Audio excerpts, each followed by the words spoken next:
Showing the repair of a tear on a plastic bumper. Bumper removed and supported to have access to the repair location. Removing all other parts to expose the tear, clean this area. Tools required for this repair job. Starting in the corner, aligning the pieces and then spot welding the pieces together with this tool that looks like a soldering iron. This ensures that the pieces are held together for further repairs.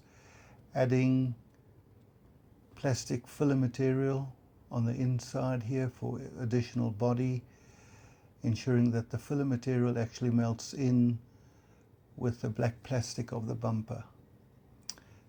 Heated staples being embedded into the plastic, ensuring not to push the staple all the way through. You want the staple to go approximately halfway through the thickness of the plastic on the bumper.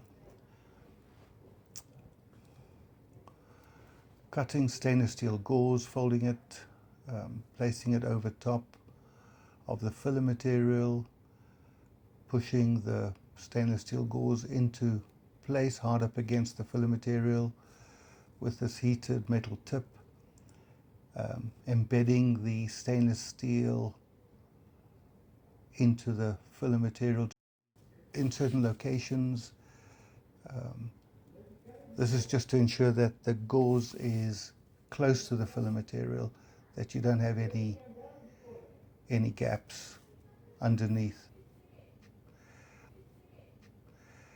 On the right here, reinforced plastic material placed over top of the stainless steel gauze.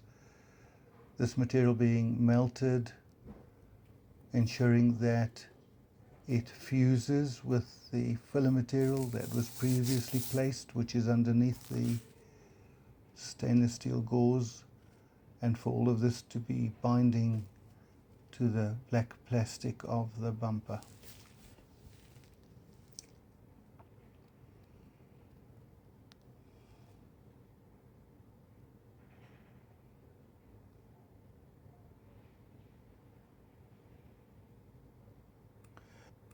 The repair is complete on the right-hand end of the tear, now adding reinforced plastic filler material to the left end, placing that into place, and then using the same procedure to melt it all together.